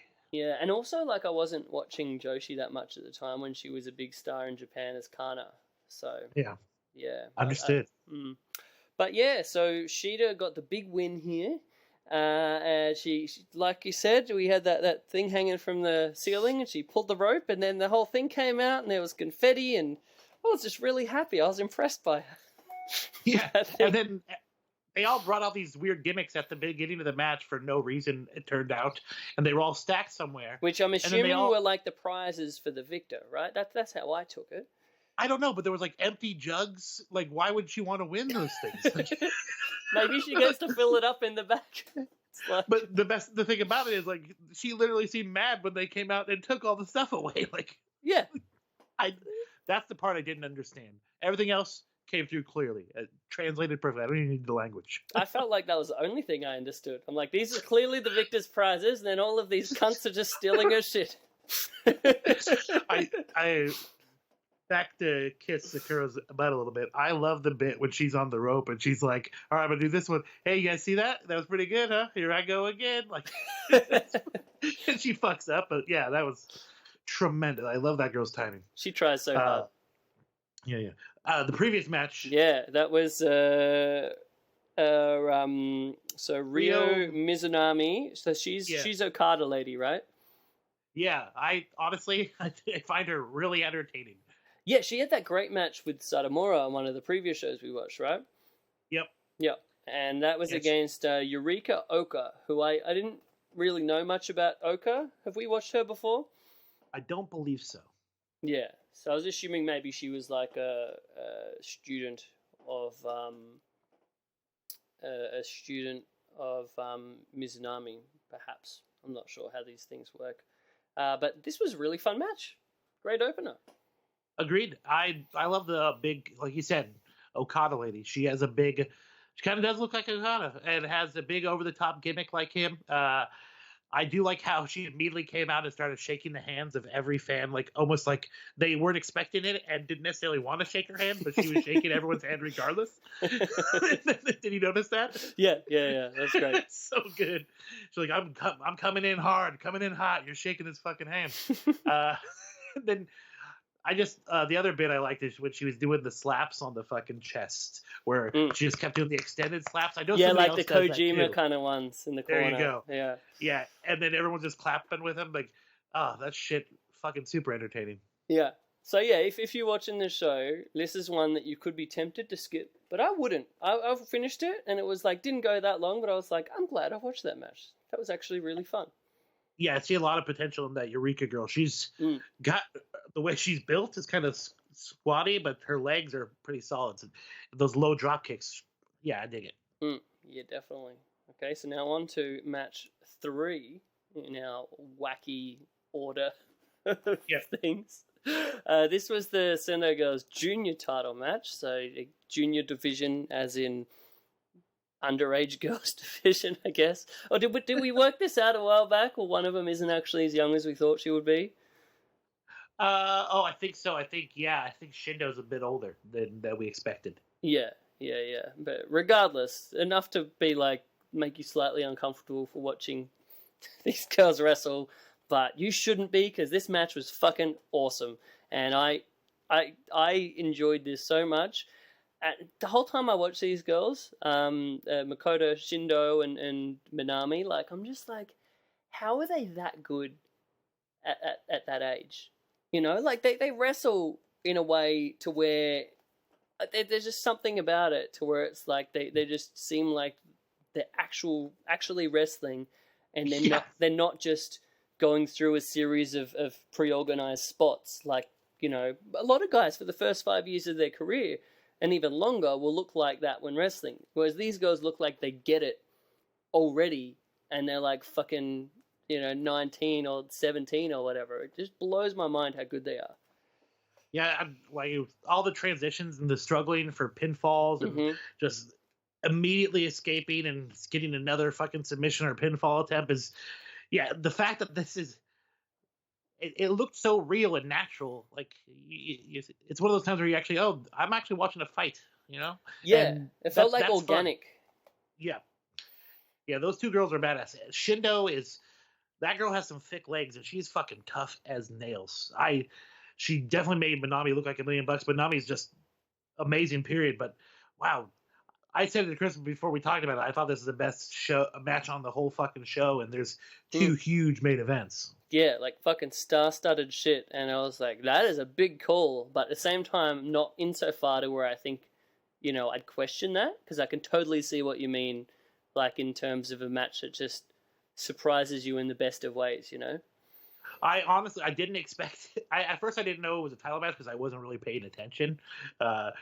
But once it got into the fucking match, I'm like, this is fucking good. Mm-hmm. Especially because they're wearing we talked about it before, the girls who are younger wear outfits that look just like bathing suits. They don't look like they're really trying to have any presentation. They're just wrestlers. And maybe take that for granted. You don't think they're going to be as badass as they come out. But fucking amazing, man. So good. Yeah, there was like a bit where I think it was Minami. I can't remember, but where she just kept like driving for these pins like over and over again, just like driving forward and like just forcing her down and just making the girl like, have to kick out, and then she just like drive in for the pin again, just exhausting her with these pins. And it's just like that's the kind of bit where it's like you actually feel like you're really watching a combative encounter and not just some, predetermined bullshit. I loved it. Yep. And I saw what I would say is the best backslide of my life. Oh yeah. I think it was, I don't remember who it was. I think it was Minami that did it, but she was rolling her over and didn't actually have the other arm at first. But when she got her to the ground, she got the other arm and locked it in. I was like, that was a real struggle to get that backslide, which normally looks so rehearsed and so fucking corny. This one looked legit. It was fucking dope. It's cool when they and I'm saying about a backslide. Yeah. I'm starting to talk about a backslide, but damn. Yeah, it's not like we're talking about some crazy super duper triple Canadian destroyer here. We're talking about a fucking backslide, but it's just done in such a great way to where it's like that's how wrestling should feel, I think. I mean, the drop kicks as well from Minami were just incredible. Like, again, just bringing me back to that Gaia Girls documentary where every one of those drop kicks landed, like, and it looked like it actually was damaging, which you forget, like, that's the intention of a drop kick. It's not just jump up, slap your thigh, and have the person powder for a bump. It's like you're actually meant to be kicking them really hard in the face. That's the idea here. Yeah. And yeah, just that the Low series with of pinpoint accuracy too, like just yeah. drop that like inches off of the ground and connect it with these fucking drop kicks. Yeah, and yeah, that finishing reversal pin where it was like a small package, wasn't it? She reversed the small package and then just completely pressed the shoulders down, and it just looked like there was no escaping from that fucking thing, and there wasn't. Yeah, Awesome. If you're gonna watch the whole show, but if there's anyone you're gonna seek out specifically, I say this one, but because they're probably two girls most people that haven't even heard of, but they're fucking great. Yep, 100%. Next, we had probably the most star-studded match of the show in Sayuri and Meiko Satomura against Yu and Aja Kong. I love this. How was I not going to love this? But I loved it even more than I thought I would. Yeah, I thought it was great. I thought it was pretty straightforward what you expect from a match with all these players, but still top notch and great. And Aja Kong, maybe not as awesome as she was, but I thought she looked great. Like in terms of like I've seen a fair bit of recent Aja Kong, and in this, I thought like for every little thing she did, she looks like fucking perfect. Look brutal, like so good. Let me continue. I bet more for people who haven't necessarily seen outside of her on AEW, maybe not watched a ton of her wrestling recently. Maybe more used to the old Aja Kong of yore. Gotcha. But yeah, still tough. Hang on, we got some. Aja Kong, still great, still awesome. I wasn't throwing shade, dropping big ass elbows, and they look very impactful. Most definitely. I really liked just like the overall match layout. Like it's something that you don't necessarily focus on a lot, but I guess with like, and again I hate to be like, oh, I used to do a wrestle so I understand things, but like there's sometimes when like you just look at a match layout and you be like, that was fucking just the way they laid out that match and like the spots where this happened and that happened, like it was just to me a perfect match layout for what it was meant to be, you know? Yeah, I mean, I'm just a fair mark. I never was trained in the professional wrestle, so I can only say from my point of view, Chris. But yeah, okay. Sorry. No, I totally set you up for that. Yeah. Yeah. For real. Yeah, I mean, to me, Sayuri just looked even better than the prior night in this match, which I didn't think was possible because she was clearly the best part of that match. And, we spoke in the past about the idea of Sayuri going off to the NXT land, and apparently, that's already probably a thing that's going to happen in the not too distant future. Breaks my heart because everything that I love about Sayuri is something that will not be able to be what is her strong point in that company. But if she does leave, I'm at least really positive in Sayuri stepping up to fill her shoes here in Sendai Girls. Yeah, and I think that's what I was feeling when they had them paired together, and then also having her with Mama Monster, Meiko Satomura, and this one, clearly they're keeping a close eye. I like her stance. Like sometimes when she's throwing kicks, it's like a old school Muay Thai kick fighter or kickboxer. You know what I mean? I like that stance. Yeah, I wouldn't be surprised if she's got a legit background in that because some of her kicks just look. I can't think of anyone who has kicks that good. And I don't like to objectify female wrestlers too much, but she's a beautiful woman. She's a pretty lady. Yes, I would agree with that. Yeah, I think this match was just like a best of Sayuri, really. But then you also had everyone else looking really, really great as well. Like there was an excellent, just like simple but great exchange early on between Satomura and Yu. Just that, I don't know, there's something just great about that dynamic of like the bigger, stronger girl and then like someone like Satomura who's not as big but just like the wily veteran who will, like we've said before, kick your fucking head off. I love that. There's a strike exchange between Satomura and Kong that just like brings you back to their incredible feud over the years, and like straight back into it without missing a beat. And yeah, it's just overall, I love the match and finished it being like, man, I'm really excited to see more of Syuri. Hell yeah, that's funny that we both have the same impressions. Sometimes they tell stories that are clear as day that if you don't key to, you might maybe not understand. Maybe you don't grasp the wrestlings as much as some other folks. But yeah, it was clear that they're highlighting this young lady and setting her up for future greatness.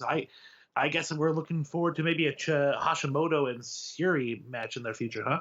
Yeah, man. I was thinking that. I was thinking like the idea of a big time singles Syuri versus Satomura match. Ooh, that could be cool. Great.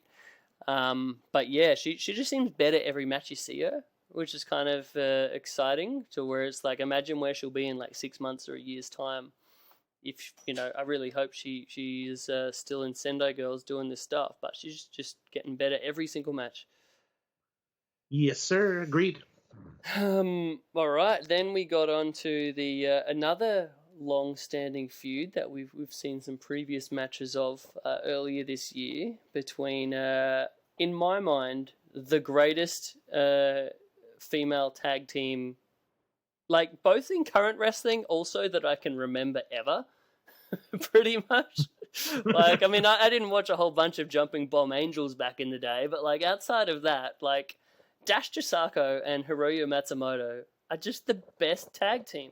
They're kind of like a female version of the Motor City Machine Guns in my mind. That's totally good. I didn't even think about that. That's fucking great. Yeah, I love them. They're great. And so they were going for the tag titles against Charlie and Millie. Which... So funny. I was talking to Chris about the opening video for this match, and it's all in Japanese, and they hear Charlie and Millie. It's like, it stands out so much that you can't help but chuckle. It's fucking great. Awesome. But I love when Japanese people say either names or words that have no Japanese translation, and it's in the middle of the sentence, and all of a sudden you hear like Arby's or some shit. Oh, who would not pop for just Japanese Arby's? Beef and cheddar. But yeah, I agree. Dash is fucking awesome. Like, she's got a ton of personality, man. Like, sometimes just charisma translates language, you know what I mean? And that's one of the scenarios. Yeah, I think both of them do, really. Like, I mean, Hiroyo Matsumoto and her, like, big, strong, like the crazy hair and everything, and just like amazing smile. Like, she just looks like she's having so much fun with everything she's doing. Yeah, especially when she smiles at her opponent after she does like some cool, like some move to him. She's just like, yeah. And then exactly like what you're saying for Dash, like both of them, great. Millie in this match, fucking we talked about it before. How you said how she's getting a lot better, but I was really impressed on all the stuff she does now in between the moves, or when she's actually in a hold. Like when she was wrenching in that side headlock. At one point, I know, again, putting over a simple move like a headlock, but she was wrenching in and actually making it have meaning. And then fucking, I don't know, I'm really, really impressed with how far she's come, even in the like 4 matches I've seen her in. Yeah, agreed. On Sunday. And to me, Charlie was looking great as well, because last time I kind of buried Charlie a little bit. Because we're like fucking nap kicks. Like, it's nothing I hate more with every fucking strike. You slap your fucking leg. Like, it's such a... I just can't stand it. It's such a thing of, like, independent wrestling. To where it's like, I love indie wrestling, but if there's one thing that I can just eliminate altogether, it would be fucking the overuse of naps. And she was doing it every little strike. And I was like, the most annoying part is they're good kicks. Like, you don't need to fucking slap your leg and make them look like, fake. But in this match, she toned that down a whole lot. And we just saw a lot of awesome wrestling, a lot of awesome strikes, and I thought she looked $1,000,000, man. She looked so much better than last time. Agreed. I'm big. Charlie was the one I was high on first, and when you kind of bared a little bit, I was like, well, maybe I'm wrong about this young lady. But no, fucking impressive. I love her little. She does the crossbody while the person's sitting on the ground. Yeah, that's fun. Yeah, that's good. Yeah, reminds me of the old was it Mike Knox that did like the flying bus kind of deal? Yeah. Maybe a bit smaller than a bus. What can we say, like a flying raccoon?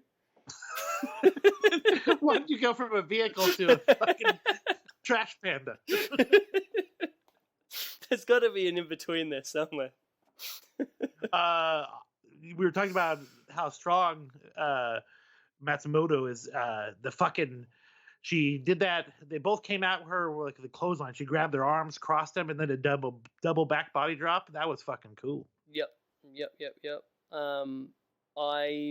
There was a crazy double team in this that didn't quite come off perfect, but just in terms of like temerity to even try this move, and creativity, really, they got big thumbs up from me. It was like a double team tower fucking sunset bomb.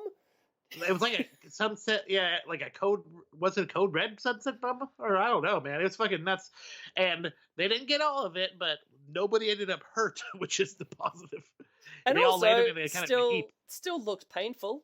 Like it didn't look like they fucked it up to the point to where it hurt them more than the opponent. It's only if we knew what they were. It's only because we had an idea of what they were going for. We knew it was a fuck up. Yeah, but I still give them big points for just how cool this was in theory. The actual pinfall seems sudden. Like there's some big struggle with Billy and Dash for a little bit, and then all of a sudden just the big frog splash, and they were done.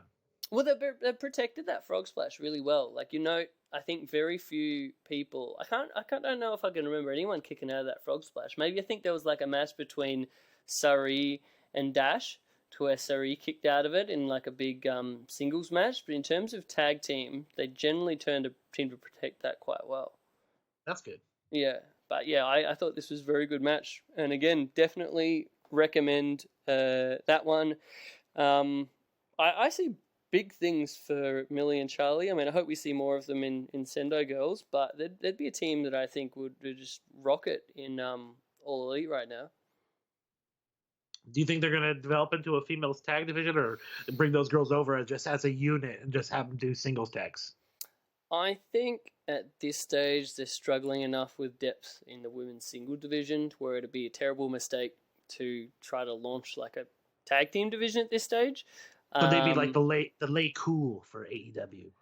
Yeah. I think it'd be at an interesting dynamic to have them both in the singles division, but they're helping one another out because they're best mates, kind of thing, or something. Yeah. And plus, no reason not to have some tag matches on the shows, even if there's not necessarily a tag team division per se. And why wouldn't you want Medusa Complex on the show? That name is rad.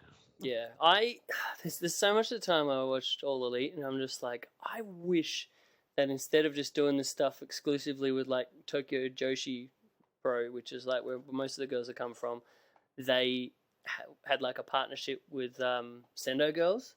Like I'm just like, I watch anyone on this card and I'm like, this person could have a killer match with whoever in AEW. This person could have a killer match. Like can you imagine the tear that like Chihiro Hashimoto would be on in that company and how great it would be? Anyway, what ifs? The funny concept I thought, well, not necessarily funny, I thought it would be a rad concept to bring Hashimoto in as some dude's muscle, like in any company, because she is actually only like 5'2", but have her like be their muscle would be for her to be the heater. Yeah, how great would that be?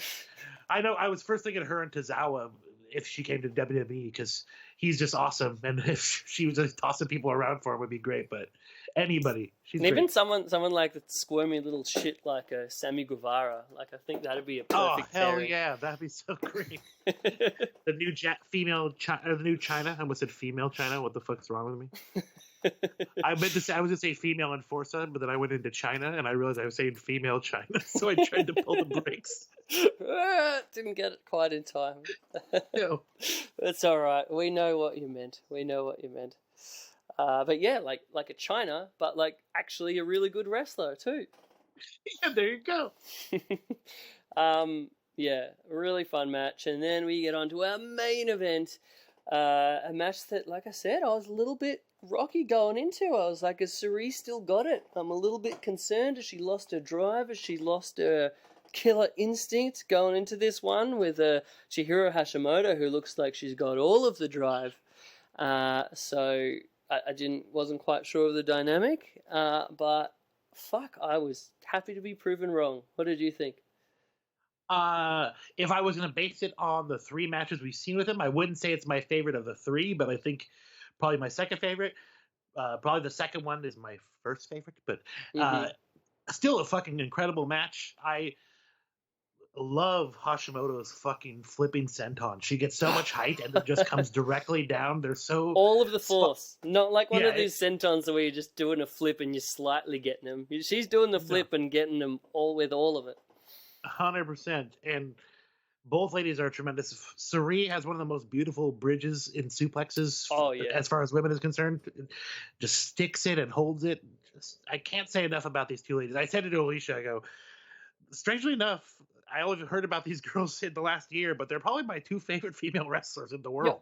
Yep, I'd agree with that 100%. Yeah, it's funny you say about the bridges, because just yesterday I was watching an episode of AEW Dark, and I was like trying to catch up because I was a little bit behind, and I was watching the one from Indianapolis. It had like a match between Big Swole and that like the French Peruvian chick, the blonde one. I can't remember her name. I don't know her name. She's just come in not too long ago. She's quite pretty, and they had a really good build-up segment for it. But regardless, my main point is that they had like a dragon suplex like a bridging dragon suplex as the finish, and it was the most like soft, lame bridge that looked like if a fucking hair fell on top of it, it would break, that I've ever seen. And just like comparing that to the bridges of Suri was like, I think it hurt extra because I just watched this match the prior day, and you can't just like watch one of those matches and then watch one of these matches. It's like in no way the same thing, but just a testament to the fucking incredible, just overall wrestling ability, but like you said, bridging ability of Suri in this. I thought like it was great. Like from the start, it seemed like they really started in a high gear, like just really going hard from the get-go, not like much of a feeling out process as much. Did you kind of get that? Yeah, 100%. These 2 know each other, so there's no need for that. Yeah. I mean, we still got some great grappling, like competitive, aggressive grappling from Hashimoto, because that's like really a bread and butter. But yeah, it wasn't like the really kind of like getting to know you kind of stuff. The fucking Sayu suplexes almost were there, where she was fucking dropping her on their head, or was it like a T-bone gargoyle suplex? I don't know, but she did like T-bone 3 gargoyle suplex. Amazing. Yeah, put all the names together. Was that the name of Rick Steiner's move? Because he was the dog-faced gremlin. There was a gargoyle. I think somebody else did the gargoyle suplex too, but anyway, continue. But yeah, she dropped her on her, like directly on her head with all 3 of those in a row. Did you see that? Yeah, that was awesome. Maybe before that even, there was like a point in the selling to where I just like top points, to where, you know, a lot of people say like Japanese wrestling, oh, the selling's terrible, so much no selling, blah blah blah blah. I couldn't say it's more the opposite. Like there was a great bit when so Hashimoto had Suri in an ankle hold, and then following up after she got out of it, and then Suri got back on in control. She like continued to like register the ankle, so like she gave her like a sweet ghetto stomp off the top, and then you could see she kind of like favored the ankle a little bit, and like she had Hashimoto in like a leg submission, and like while she had her in that leg submission, you could see her like still favoring her ankle through that. So just like little things like that kind of like, I don't know, they reward you for paying attention, which I really like. Yeah, I definitely try to stay off my phone, and I'm watching more when I'm watching Sendai Girls, like, because I'm actually not just paying attention and laughing at the stupid commentary. I'm actually enjoying the wrestling. I think it helps as well when it's not English commentary. Like, for some Yeah. reason, like, I tune out a little bit when there's English commentary, but if there's not, you just pay attention to the wrestling, you know? Obviously, great strikes in this match as well. We know both of these girls are bloody heavy hitters. Some beautiful release German too. Yeah. Oh, there was a big badass. Did you see that headbutt spot from Sari? Yeah. She just like broke something off and then did big headbutt, and then Hashimoto just like bumped straight away and it got a huge pop. That was great. But yeah, then we got onto these beautiful suplexes and bridging suplexes from Sari that we were talking about. And the Uranagis, man, I think that's my favorite thing of Sari all around. She is the best Uranagi in wrestling, full stop, today. I think her Uranagi would make Hiroshi Hase proud. Is that what that is? The where she would drop them on their head, where she did 3 in a row, or was it different kind of suplex? Yeah, that's it. So Uranagi is kind of like the rock bottom different position, but then you like go up and like doing it properly, you go over and you drop them more on a head neck kind of angle. But then she has a super big, more finishing variation of it where she catches the wrist, and it's like the wrist clutch variation, and that's her big kind of that was fucking killer. gnarly. Yeah, that reminds me a lot of like the old Junakiyama wrist clutch exploder. I think they called it like the Sternest Dust Gamma, where he just like locked that wrist and then just drive them down on the most ungodly angle on their head. But yeah, I think in a lot of ways, Suri is kind of like the badass daughter of Hiroshi Hase and Junakiyama. Thinking about it. All right. I can argue. Yeah, it's just, to me, I love this match. I love this show, but I just thought this match was just had everything. And it's hard when you mention like best matches of the feud. Like, when I finished this, I'm like, this is the best match of the feud. This was fucking incredible. But I think back when you said that second one, I'm like, that was really good too. Shit. How do I pick? Great. Oh. Yeah, I was really impressed with the second one because I was blown away by the first one. Like the first one, I was like, nothing can beat that. They're like, oh, well, fucking A, these girls are fucking tremendous. Yeah. It's just nuts to me that we have a feud, like a series of matches that are that good this year. And it's like 90% of like wrestling fans have no idea who either of these girls are.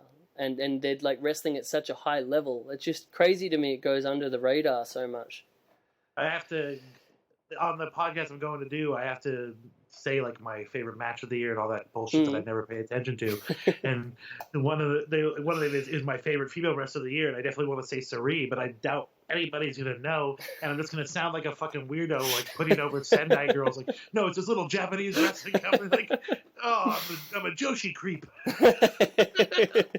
Joshi wrestling. It's not just for creeps anymore or whatever. Yeah, not just for guys fucking wearing creepy jerk-off jackets. Oh, and you know one of my favourite things in the post-match? Did you notice who did the awarding of the belt? Oh, I think I remember, but I'm escaping. Who was it? So, Tohoku Region / Michinoku Pro legend, Jinsei Shinzaki, a.k.a. Hakushi. Yeah. Hakushi. Yeah. He had a pair. I just didn't know he had such a big hand in helping Sendai Girls get started. Yeah, I didn't really know too much about his participation with Sendai Girls either. I wasn't sure whether he was just there as like a one-off kind of thing because he's such a star in that like Sendai Tohoku region. But yeah, like when I was in Sendai, there was actually a cardboard cutout of him at the front of like some steakhouse. That's fucking cool. Yeah, I like took a little selfie with it with like my arm around him. Little best buds. Yeah. But yeah, oh man, this just had everything. It's good when you finish a show and you're just like, man, how good's wrestling? Just love wrestling. Yeah, I was pretty jazzed after their show. Tried to get Alicia to watch some of it. She watched a little bit. I'm like, babe, you gotta enjoy this Joshi wrestling. If you're gonna enjoy any wrestling, these are just girls going out of their way to be awesome at their craft, and maybe some people just like the entertainment value. I don't know.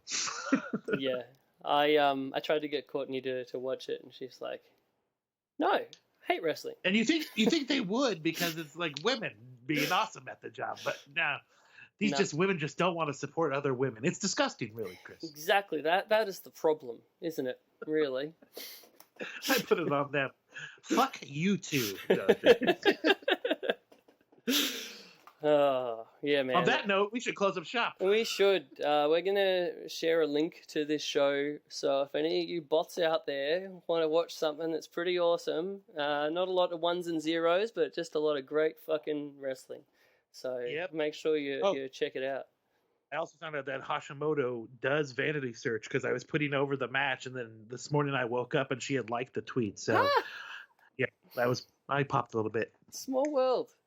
Isn't it weird when you're like, we're watching this show and then you think that like people will actually see the tweets on it because you typed a name in there? Yep. Real people. Wild. Oh, Alicia just got home and the dog is now barking at her presence. So Hi, that's the perfect time to Alicia. close this up. Chris says hi, Alicia. All right, do your plug skis. All right, plug skis. I'm just at the Chris Things on Twitter, at Chris Things on Instagram. Check it out for some sweet art. I'll have a new piece posting soon for those of you that like aliens, cowboys, and space shit. Ooh. And dinosaurs, actually, all of those things. So look forward to that. Other than that, we are at Grown Men Pod on the Twitter, where you can stay tuned for when our I like to call us an ultra rare and exclusive show, where you don't know when we're going to come, but sometimes you might just be lucky to find a new one, and you're like, oh, what an exclusive treat for me! This How little fun. show, oh. Yeah, Yes. we're a boutique. We're a boutique show, a podcast. And I am at Jaims Vanderbeek, at JAIMS Vanderbeek on both Instagram and Twitter. Lovely. Well, I've had fun this week. I had fun as We reminisced about Christmas. We talked about wrestling. We talked about Sendai Girls. Everything that this podcast is about, with the exception of, only really worked out the other couple of weeks back. Did we just completely forget about David Arquette? Who?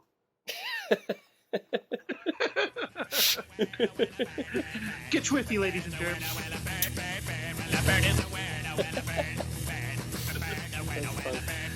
We still love Dave.